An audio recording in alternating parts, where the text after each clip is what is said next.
What's up YouTube, Sir Hunt's Reviews, and this is going to be a video about Game of Thrones Season 6 and the wall coming down.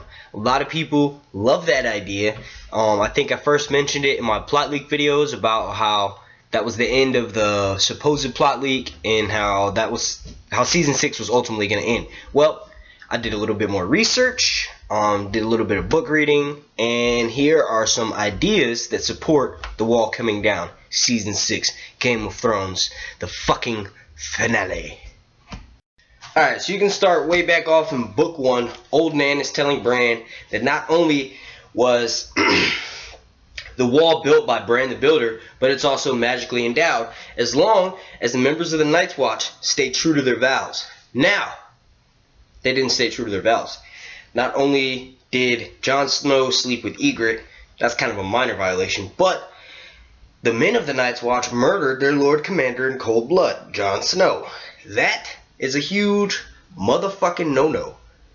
The magic on the wall, let's just say, this is all like what I think will support this theory of the wall coming down.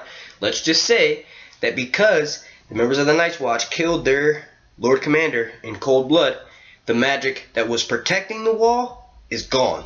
Now, you have people that say that the wall itself is what keeps them out, but no, because I feel like the way that they showed us how they react in Hardhome when they're presented with a tall object that they have to get around, they obviously pile themselves up and then throw themselves over and then just reanimate themselves. So it's the magic that's keeping out the whites, right? With that magic being deceased, since Jon Snow was deceased, I'm gonna find out. I'm gonna go ahead and say it's safe to say that that magic that was protecting the wall is now gone.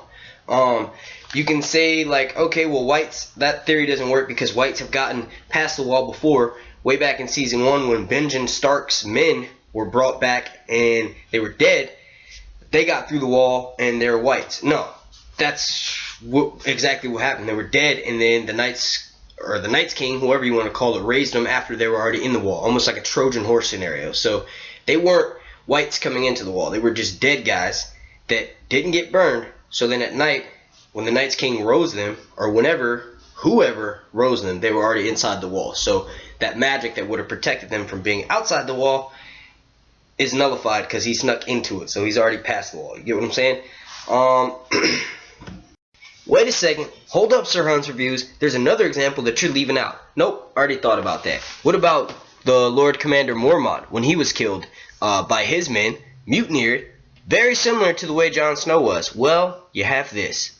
That was north of the wall. Doesn't matter. The wall's fucking... That oath they took, they're technically not at the Night's Watch. They're not, like, at Castle Black anymore, so that's how you can slip past that fact. Boom! Fucking blown.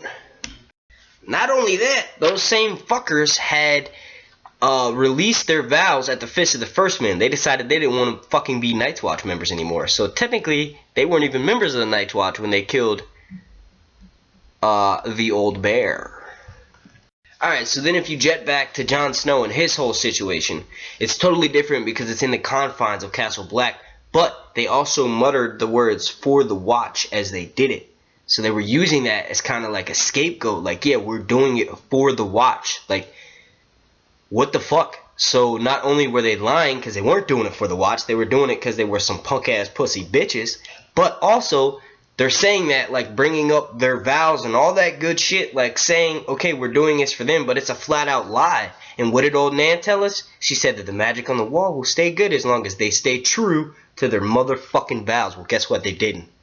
Sorry I seem so angry in this video, but this is an intense subject. Like, I read this article on Watchers on the Wall, link down in the description. Not Watchers on the Wall, winterscoming.net. Link in the description down below. But yeah, basically it just got me really passionatized. Alright, so then we have Jon Snow being brought back, and they obviously put Mel at the wall the last episode, the same night that Jon Snow was stabbed. For a reason. She obviously visited Thoros of Myr, which never happened in the books. They put it on the show for a reason, so that she could be like, hey, I know how to resurrect the people now. But that's why she was put at the wall. The same night that he was stabbed, it'll just make it convenient. She's going to give Jon Snow, like, super resurrection time. Then you have him exacting vengeance on Alistair Thorne and all the people that fucking stabbed him, and hopefully he'll hang Ollie's head outside of Castle Black, just like Joffrey did to Ned Stark way back in season 1, season 2 actually. That would be awesome. But when they do all that, Jon Snow is obviously going to have to get the pink letter. He's going to have to rally all the lords to his side and go take back Winterfell. Now, those episodes that they give that in, that gives us enough time for the Night's King to supposedly find out that the magic is gone from the wall, and that would make it very awesome if you flash to that Battle of the Six Armies, all that good shit goes down. Then we have the, what do you want to call it, the Duel of the Bastards, where you have Jon Snow versus Ramsay Bolton that we were promised. Right after that showdown they have in the courtyard with Sansa, 1-1, Baelish and Jon Snow and Ramsay. Well, after we have that showdown, that's probably when we're going to get the Duel of the Bastards that we were promised, like I just said.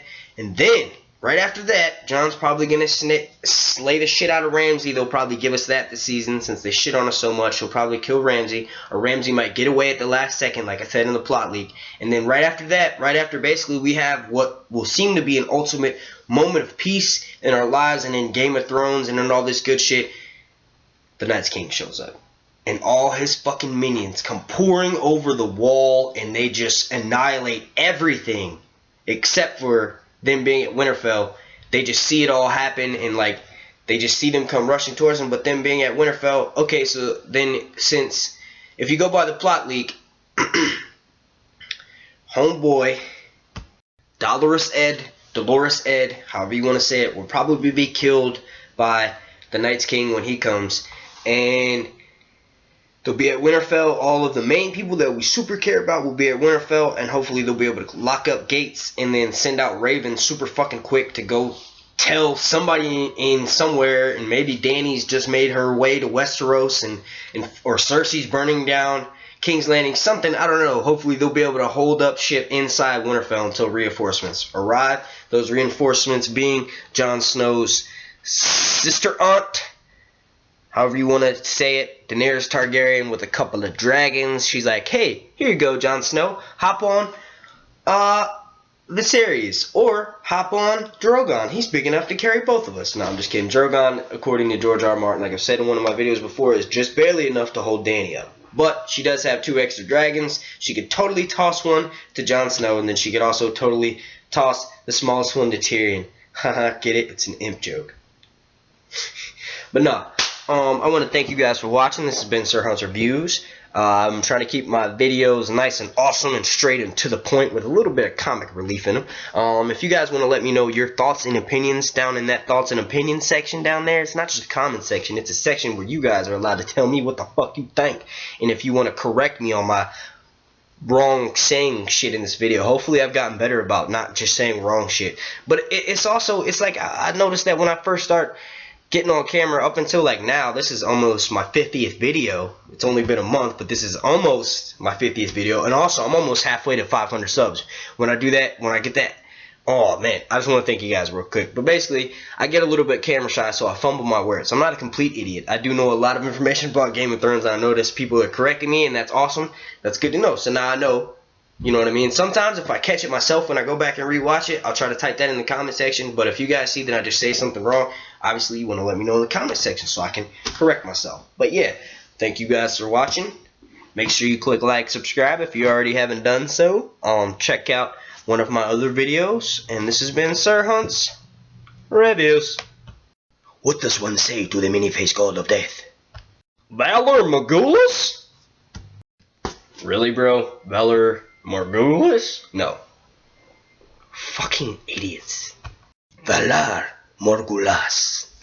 Are you sure, man? I'm pretty sure it's Valor Morghulis, because I speak perfect English and you are fucking stupid. Valar Morghulis.